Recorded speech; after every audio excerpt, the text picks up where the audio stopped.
எல்லாருக்கும் வணக்கம். வணக்கம் ஃப்ரெண்ட்ஸ். இன்னைக்கு இது வந்து இந்த லாக்டவுன் புக்ட ஃபைனல் செஷன் நினைக்கிறேன். நான் தான் அந்த கடைசி 3 சாப்டரையும் பேசுறேன். 3 சாப்டர் இருக்குது. அது என்னன்னா, ஃபர்ஸ்ட் வந்து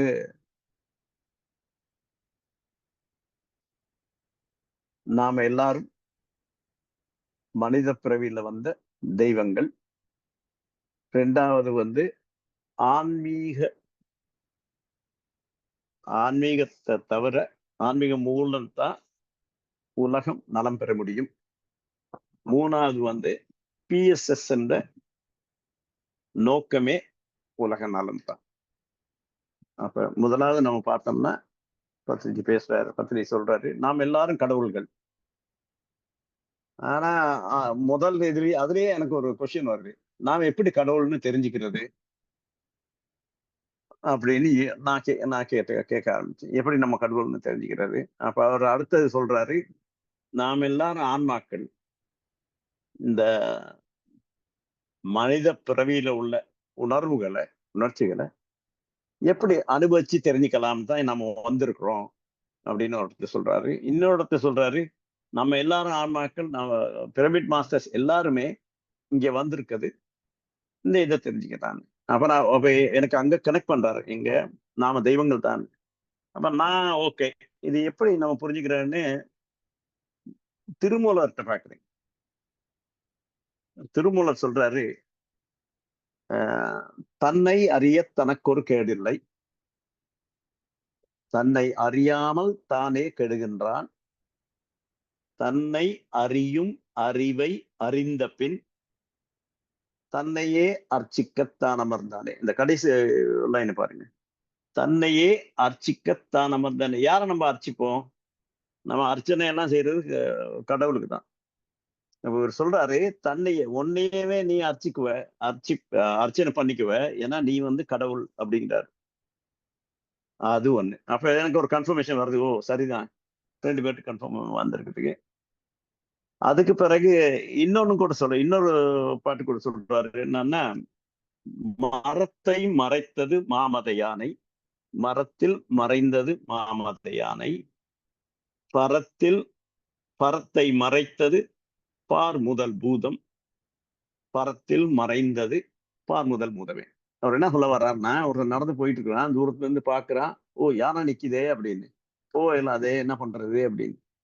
அப்புறம் நேரம் நின்று பாக்குறான், யானை என்ன அசையாம நிக்குதுன்னு மெதுவா கிட்ட இருந்து போயிட்டு பாக்குறான், ஓ மரத்தால செஞ்ச யானை. அப்ப என்னன்னா, முதல்ல இருந்த யானையோட பிம்பம் இந்த மரம் மறைஞ்சு போச்சு. அதே மாதிரி பரத்தைனா பரப்பொருள் வச்சுக்கலாம், நம்மள கடவுள்னு வச்சுக்கலாம். அதை மறைக்கிறது என்னன்னா, பார் முதல் பூதம். இந்த 5 இருக்குதான், நிலம் நீர் காற்று ஆக, இதுகள் தான் அந்த நாம கடவுளுங்கிறத மறைக்குது. அது விலகுனது பிறகு நாம கடவுள்னு நம்ம புரிஞ்சுக்கிறோம் அப்படின்னு சொல்றாரு. அப்ப அவ சரியாதான் படுது. அதுக்கப்புறம் பத்திரிகை சொல்றாரு, இந்த உலகம், இந்த வாழ்க்கை மிகவும் அற்புதமானது. அப்ப எனக்கு இன்னொரு கொஸ்டின் இருக்குது. நாம கடவுள்கள், அங்கிருந்து வந்திருக்கிறோம், அங்க எல்லாமே இருக்குது. அப்ப ஏன் உலகத்துக்கு வரோம், எதை அனுபவிக்கிறதுக்கு வரோம் அப்படின்னு பாக்குறேன். அப்ப அடுத்த வரி அவர் சொல்றாரு, நம்ம இங்க வாரம் எதுக்குன்னா,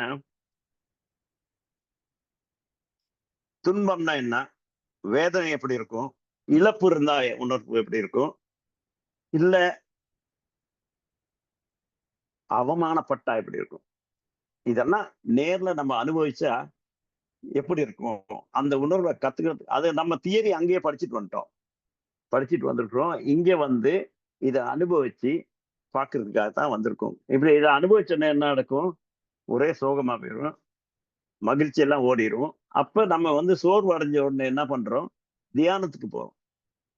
தியானத்துல போயிட்டு மகிழ்ச்சியை கண்டுபிடிச்சிடுறோம். ஓ மகிழ்ச்சியா இருக்கிறோம் இப்ப அப்படின்னு. அப்ப தியானம் தான் வழிங்கிறது கண்டுபிடிச்சிடுறோம். அதுக்கு பிறகு அவர் சொல்றாரு என்னன்னா, எல்லாரும் ஈக்குவல் தான், இங்க யாருமே உயர்ந்தவர் தாழ்ந்தவர் கிடையாது. நீங்க உதாரணத்துக்கு ஒரு சலவை தொழிலாளி எடுத்துக்கங்க. அவர் இந்த அழுக்கு துணியெல்லாம் துடைக்கிறாரு. அப்ப அப்ப கடவுள் என்ன பண்ணுது? ஓ! நான் இந்த உருவத்துல வந்து இத எப்படி நான் அனுபவிக்கலாம்? அப்படின்னு அந்த கடவுள் கூட அங்க வருது. வந்து அந்த சலவை தொழிலாளியா வந்து அத அனுபவிக்குது அப்படின்றாரு. அதுக்கு பிறகு அப்பதான் சொல்றாரு, நீங்க இதுல ஒவ்வொரு வாழ்க்கையும் உயர்வானது தான். அந்த பொதி சுமக்கிற கழுதையா இருந்தாலும், இல்ல இந்த செலவு செய்யற அந்த தொழிலாளியா இருந்தாலும், இந்த வாழ்க்கையெல்லாம் ஒண்ணுதான். நாம தான் பிரிச்சு அவர் தாழ்ந்து உயர்ந்தவர் தாழ்ந்தவர்னு பிரிச்சுக்கிட்டு இருக்கிறோம் அப்படின்னு. இதுக்கு ஒரு கதையும் சொல்றாரு. ஷீரடி சாய்பாபா ஒரு ஒரு யாகம் நடந்துட்டு இருக்குது, யக்ஞம். அதுக்கு நாய் உருவத்துல வந்திருக்காரு. நாய் உருவத்துல வந்தோடனே அங்க உள்ள ஆட்கள் ச்சீ போ போ போன்னு விரட்டிருக்காங்க. ஆனா அவரு ஒண்ணும் சரிக்கல. அவரெல்லாம் கண்டுக்கல. அவரு 10 நாளும் வந்துட்டு போயிருக்காரு. அப்ப என்ன அவர் சொல்றாருன்னா, கடவுளே ஷீரடி சாய்பாபா உயர்ந்த ஒரு இவரு. அவர் நாய் உருவத்துல வந்திருக்காரு. எனக்கு இன்னொரு ஞாபகம் வருது. ஓஷோ ஒரு கதை சொல்றாரு. அவரு லெக்சர்ஸ் குடுத்துக்கிட்டு இருக்கும்போது அவங்க வீட்டுல டெய்லி ஒரு நல்ல பாம்பு வருமாம். நல்ல பாம்பு வந்தா இந்த இவங்கலாம் அடிக்கிறதுக்கு நிப்பாட்டு அடிக்காத சொல்லிட்டு அவரு பேசியிருக்காரு அதுகிட்ட. சொல்றாரு, இங்க பாரு என்னத்துக்கு நீ வந்து பயங்காட்டுற இங்க வந்து அந்த அந்த இடத்துல போயிட்டு பேசாம இருந்துட்டு போகணும். அந்த நல்ல பாம்பு 10 நாளும் வந்துட்டு போயிருக்குது. அது மாதிரி எ- எல்லா உயிர்களும் எல்லா பிறப்பும் உயர்வானதுதான் அப்படிங்கிறாரு. அதே மாதிரி கலைகள்ல நீங்க பாத்தீங்கன்னா சிற்பம், இசை, என்ன கலையா இருந்தாலும் எல்லாமே உயர்வு தான். ஒன்னும் தாழ்ந்தது கிடையாது. இதுல என்னன்னா நமக்கு சரியான ஆன்மீகம் நமக்கு தெரியாட்டி இல்லாட்டி நாமே தாழ்த்திக்கிறோம். அதான் அவர் சொல்றாரு. அதுக்காகத்தான் தியானம் செய்தாலும் செய்யாவிட்டாலும் அனைவரும் கடவுள்னு நம்ம புரிஞ்சுக்கிட்டோம்னா அப்ப வாழ்க்கை வந்து மிச்சம் மகிழ்ச்சியா இருக்குங்கிறாரு. இதுல இன்னொரு லைன் சொல்றாரு, எனக்கு பிடிச்ச லைன். பெண் எப்பயுமே மகத்தானவள். என்ன ரீசன் சொன்னா, பெண்ணால மாத்திரம் தான் பிள்ளைகள் பெற்றுக் கொடுக்க முடியும். அப்போ ஒரு தாய் மாதிரி அப்படின்றாரு. அப்ப உயிரினங்கள் எல்லாமே இப்ப நம்மள மாதிரி மனிதனுமா இருக்கட்டும், வேற என்ன வேணுமா இருக்கட்டும், எல்லாமே இங்க வாரது ஒரு இந்த இந்த அனுபவத்துக்காகத்தான். தாங்கள் இங்கே வந்து இந்த பூமியில வந்து அனுபவிக்கணும். இது எப்படி இருக்கும்னு அனுபவிக்கணும். நான் ஒரு யானையா இருந்தா எப்படி அனுபவிக்கணும், நான் ஒரு கோழியா இருந்தா எப்படி இருக்கணும், காகமா இருந்தா எப்படி அனுபவிக்கணும், என்ன தெரிஞ்சுக்கணும் அந்த அனுபவத்துல அப்படின்னு. அப்ப அவர் என்ன சொல்றாருன்னா, இயற்கைக்கு மாறாக எதையும் செய்யாதே, ஏற்றுக்கொள். உங்க வாழ்க்கையை பறிக்கிறதுக்கு நீங்க யாரையும் அனுமதிக்க மாட்டீங்க. அதே மாதிரி நீங்க இந்த விலங்குகள், ஆடு, கோழி, மாடு, அதுகள வாழ்க்கையை பறிக்கிறதுக்கு உங்களுக்கு எந்த விதமான அனுமதியும் கிடையாது அப்படின்றார். யாரையும் இழிவா பார்க்காதே அப்படின்றார். மனித பிறவி எப்படிப்பட்டது என்று உணர்த்தத்தான் நாயை போல அவரு யாரு ஷீரடி சாய்பாபா வந்துட்டு போனாரு அப்படின்றார். நல்ல மனிதனாக வேண்டுமானால் அடுத்து சொல்றாரு, நல்ல மனிதனாக வேண்டுமானால் தியானம் செய்ய வேண்டும் அப்படின்றார். அப்ப ஒருத்தர் ரமண மகர்ஷிகிட்ட போறாரு. சரி, நல்ல மனுஷனாதான் இப்படித்தான் ஆகுறது, என்ன பத்தி நான் எப்படி அறிஞ்சிக்கிறேன்? அவசரம் நீ யாருன்னு கேளு, ஆராய்ச்சி செய். அப்ப நீ கடவுள்னு அவர் அது ஒண்ணும் சொல்ல, அவர் அந்த இதை முடிவை அவர்கிட்டயே விட்டுடுறாரு. அப்ப இதத்தான் பிஎஸ்எஸ்எம் சொல்லுது, நாம எல்லாரும் கடவுள்கள் அப்படிங்கிறதான் பிஎஸ்எஸ்எம் சொல்லுது. ரெண்டாவது உலக நலம். உலக நலம் வந்து ஆன்மீக வளர்ச்சினால மட்டும்தான் முடியும். சாரி, உலக நலம் பெறும் அப்படிங்கிறார். அப்புறம் ஒரு இதுன்னு பார்த்தோம்னு சொன்னா, இது சைவம், இந்த கொல்லாமை இருந்தாலே நமக்கு உலகத்துல நிறைய நன்மைகள் நடக்கும் ஒரு பக்கம். ஆனா இந்த இந்த சாப்டர்ல இவர் ஸ்டார்ட் பண்றாரு எப்படின்னா, ஒரு உரையாடல் பத்ரிஜிக்கும் ஞானானந்த கிரி அப்படிங்கிற ஒரு சாமிக்கும். அப்ப அந்த ஞானானந்த கிரிங்கிறது யாருன்னு கேட்டா, அவர் 6 வயசுல வீர பிரம்மேந்திர சுவாமி அவர் எழுதின ஒரு புக்கை பாக்குறாரு. அந்த புக்கை பார்த்தோன்னே அதுல தியானம் கத்துக்கிறார். அதுக்கு பிறகு தியானம் ஆரம்பிக்கிறார். இப்ப 6 வயசுலயே. அதுக்கு பிறகு என்ன பண்றாரு, இன்னும் இது இவ்வளவு நல்லா இருக்குதே, இதை பத்தி நல்லா கொஞ்சம் கத்துக்கிறோனும் அப்படின்னு என்ன பண்றாரு, இமயமலைக்கு விடுறாரு. அங்க போயிட்டு பார்த்தா நிறைய வெளிநாட்டவர்களை சந்திக்கிறார். அந்த வெளிநாட்டவர்கள் என்ன பண்றாங்கன்னா, வேதம், வேதாகமம், அது இது அந்த ஆன்மீக சம்பந்தப்பட்ட ரீசர்ச்சுகள், அந்த புக்க பார்த்து அத பத்தி நல்லா தெரிஞ்சுக்கிட்டு, அத பத்தி புக் எழுதுறாங்க, அத பயிற்சி செய்றாங்க. அப்ப இவரு பார்த்துருக்காரு, அட இவ்வளவு வெளிநாட்டு ஆளுங்க பண்ணும்போது, இதுல ஏதோ விஷயம் இருக்குது. நான் இத கத்துக்கணும் அப்படின்னு அப்படின்னு திரும்பி போறாரு. இமயமலையில போயிட்டு யோகிகள சந்திக்கிறாரு. அப்ப கிரி மகாராஜ்ன்னு ஒரு சாமிய சந்திக்கிறார். அவர்தான் அவருடைய குருன்னு நெனைக்கிறேன். அதுக்கு பிறகு பத்ரிஜி கேள்வி கேட்க ஆரம்பிக்கிறாரு. சரி உங்க குடும்பத்த கொஞ்சம் சொல்லுங்க அப்படின்றாரு. அப்ப அவர் சொல்றாரு, நாங்க ஒண்ணும் பெரிய ஆளுக இல்ல. விவசாய குடும்பம் தான் எங்கட. எங்க அம்மா, அப்பா 2 பேரும் இறந்துட்டாங்க. அவங்க போயாச்சு. அதுக்கு பிறகு நான் இப்ப வந்து என்ன பண்றேன்னா, நான் பொறந்த ஊருக்கு பக்கத்திலேயே ஒரு ஆசிரமம் அமைச்சு, அந்த ஆசிரமத்துல பௌர்ணமி அன்னைக்கு கிரி அ கிரி யோகம் அப்படின்னு ஒரு கத்துக் குடுக்குறேன் ஃப்ரீயா எல்லாருக்கும் அப்படின்னு சொல்றாரு. அப்ப அவரு யாரு ஞானானந்த கிரி சொல்றாரு, "பத்திரிஜி, நீங்க மிக அருமையான சேவை செய்றீங்க. என்னான்னு கேட்டா, அ நீங்க முந்தின பிறவியில ஒரு யோகீஸ்வரரா இருந்தீங்க. அதுக்கு பிறகு வந்து ஒரு ரிஷீஸ்வரா இருந்தீங்க. அதுக்கு பிறகு இந்த பிறவியில நீங்க அருமையான ஒரு செலக்ஷன் வச்சிருந்திருக்கீங்க. இல்லறத்துல வந்து இருந்து தியானம் பண்றது. இப்ப என்ன ஆகும்? உங்கள பார்க்கிற ஆளுங்க, இல்லறத்துல உள்ள உலகத்துல உள்ள இல்லறத்துல உள்ள ஆளுங்க உங்கள பார்க்கும்போது, உங்கள ஒரு முன்மாதிரியா எடுத்துக்கிட்டு அவங்க தியானத்துல இறங்குவாங்க. தியானத்துல இறங்குனா அவங்க வாழ்க்கை மாறும். அப்ப அந்த உலகத்துல வாழ்க்கையும் மாறும் அப்படின்னு சொல்றாரு. அதுக்காக பத்ரிஜிய அவரு பாராட்டுறாரு. பத்ரிஜி கேட்கிறாரு, "சரி கைலாச பிரமிடுக்கு போனீங்களா?" "ஆமா போனேன். மிச்சம் நல்லா இருக்குது. வசதிகள்லாம் அப்படி இருக்குது. நீங்க நல்லா பண்ணியிருக்கீங்க. உங்களோட சேவை அளப்பரியது" அதுன்னு சொல்றாரு. அ அதுக்கு பிறகு கேட்கிறாரு, "சரி அ நல்லா இருக்கு. தேங்க் யூ" அப்படி இப்படின்ட்டு தியான அனுபவங்கள பத்தி கேட்கிறாரு. "உங்களோட தியான அனுபவங்கள பத்தி கொஞ்சம் சொல்லுங்கன்னு." அப்ப அவரு ஞானானந்தகிரி சொல்றாரு, "நான் சின்ன வயசுலயே தியானம் பண்ணேன். அப்பல்லாம் எனக்கு எண்ணங்கள் வராது. பேசாம இருக்கும். நல்லா ஈஸியா எனக்கு தியானம் வரும். அதுக்கு பிறகு தான் நான் வந்து போய் இத கொஞ்சம் நல்லா டெவலப் பண்ணிக்கணும் போயிட்டு, கிரியா யோகம் கத்துக்கிட்டேன். அப்ப அது ஒரு அவங்ககிட்ட கத்துக்கிறும்போது ஒரு 3 வருடங்கள் நான் வந்து மௌன தியானம் பண்ணேன். ஆ அதே மாதிரி அங்க நான் எனக்கு தெரிஞ்சுக்கிட்ட ஒரு விஷயம்னா, ரமண மகர்ஷி வந்து ஆராய்ச்சி தியானம்னு ஒண்ணு அவரு சொல்றாரு. அதே மாரி ராமகிருஷ்ண பரமஹம்சர் என்ன சொன்னாரு, பக்தி ஞானம்னு ஒண்ணு சொல்றாரு. விவேகானந்தர் என்ன சொல்றாருன்னா, யோக ஞானம்னு சொல்றாரு. அப்ப என்ன சொல்றாருன்னா, விசாரணை, தியானம், சரணாகதி, யோகம். இது 4ம் இந்த கிரியா யோகத்துல இருக்குங்கிறார். சரிங்களா? அப்ப அவரு 10 சரின்ட்டு அடுத்த கேள்வி கேட்கிறாரு. நாதம்ன்னா என்னங்க சொல்லுங்க?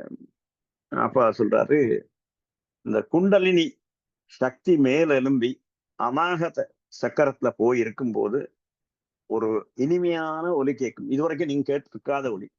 அருமையான ஒலி. அந்த ஒலிதான் நாதம் அப்படின்னு சொல்றாரு. அந்த ஒலி வந்து ஓங்கார நாதம். நீங்க அத கேட்டீங்கன்னா, அதுக்கப்புறம் நீங்க யார்ட்டயும் பேசவும் மாட்டீங்க. பேசாம இருப்பீங்க. அது அவ்வளவு சந்தோஷமா இருக்கும். அத விட்டு வரமாட்டீங்கன்னு சொல்றாரு. அப்ப அ பிந்துன்னா என்னன்னு கேட்கிறாரு. அவர் சொல்றாரு, அது ஒரு இருளில் இருந்து வரக்கூடிய ஒரு சுடர் அப்படிங்கிறாரு. உள்ளுக்குள்ள நமக்குள்ள உள்ள இருளில் இருந்து வரக்கூடிய சுடர் அப்படிங்கிறாரு. அப்ப அவர் சொல்றாரு, சரி தியானத்துல நம்ம வைராக்கியமா இருக்கணும். வைராக்கியம் பெறுவோம். அது எப்படின்னா, நீங்க ஒரு முறை தியானத்துல ஒழுங்கா வந்துட்டீங்கன்னா, அது இந்த வெண்ணெய் ஆனதுக்கு பிறகு பால்ல கலக்காத மாரி தான். அதே மாரி அ அ இல்ல வெண்ணெய் ஆன பிறகு மோர்ல கலக்கிறது இல்ல. நெய் ஆன பிறகு பால்ல கலக்கிறது இல்ல. அப்படின்னு சொல்றாரு. அது மாரி தான் இது. நீங்க தியானம்னு ஒண்ணு உள்ளுக்கு வந்துட்டீங்கன்னா, நீங்க அத விட்டுட்டு மாட்டீங்க. அப்பதான் சொல்றாரு, இயற்கையோடு இணைந்து வாழுங்க. அது இயற்கையோடு இணைஞ்சு நீங்க வாழ்ந்தீங்கன்னா, அனைவர் பெறுகிற வெற்றியும் நம்முடைய வெற்றியா மாறும் அப்படிங்கிறார். இதுக்கு எனக்கு ஒரு குறள் ஞாபகம் வருது. அ என்னதுன்னா, "ஈதல் இசைப்பட வாழ்தல் அஃதின்றி அஃதின்றி ஊதியம் இல்லை உயர்த்து." அதாவது நீங்க எங்கேயும் முரண்பாடு இல்லாம வாழ்ந்துட்டீங்கன்னா உங்களுக்கு மகிழ்ச்சியா இருக்கும். முரண்பாடா இல்லாம வாழ்றதுக்கு என்ன வேணும்? தியானம் வேணும். அமைதியா இருக்கணும் உள்ளுக்குள்ள. அப்ப முரண்பாடு இல்லாம. அப்ப அவர் சொல்றாரு, அவரு ஞானானந்தகிரி சொல்றாரு, எல்லா நாடுகள்லயும் இந்த ஆன்மீக புரட்சி வரணும். வந்தா ஆ அருமையா இருக்கும். அப்போ உலகம் நலம் பெறும்ங்கிறார். அப்புறம் இது 3வது வந்து பிஎஸ்எஸ்எம் அதனுடைய நோக்கம் என்ன? உலக நலம் தான் பிஎஸ்எஸ் என்ற நோக்கம். இப்ப தியானம் மூலம் ஆரோக்கியம் வருது, மகிழ்ச்சி வருது, மன அமைதி வருது, சுய விழிப்புணர்வு வருது. அப்ப இதெல்லாம் வரும்போது மக்கள் மகிழ்ச்சியா இருக்காங்க. அதானே. அப்ப பிரமிட் மாஸ்டர்ஸ் ஜாப்பும் அதுதான். பிரமிட் மாஸ்டர்ஸ் என்ன செய்யறாங்கன்னா, அனைவரையும் மகிழ்ச்சிக்கு கொண்டு போறாங்க. அவங்களுக்கு தியானம் கத்துக் கொடுத்து, அவங்கள மகிழ்ச்சி பாதையில செல்றதுக்கு அவங்களுக்கு ஒரு வழிகாட்டுறாங்க. இப்ப பிஎஸ்எஸ்ன்ற நோக்கம் அதுதான். அந்த பேரின்பத்துல மக்களை அனுப்ப வைக்கிறது அப்படிங்கிறாரு. அப்ப சொல்றாரு எப்படி பிஎஸ்எஸ்எம் ஸ்டார்ட் ஆனிச்சு அப்படின்னு சொல்றாரு. 1990 கர்னூல் நாங்க ஸ்டார்ட் பண்ணோம் பிஎஸ்எஸ்எம். இப்போ 30 வருஷத்துக்கு மேல ஆச்சு. 1990 இப்போ 35 வருஷம் ஆச்சு. அப்ப இன்னொன்னு சொல்றாரு, அது இன்னும் 10 வருஷம் போனாக்க இதை விட உலகம் மிச்சம் நல்லா இருக்கும், சந்தோஷமா இருக்கும் அப்படின்றாரு.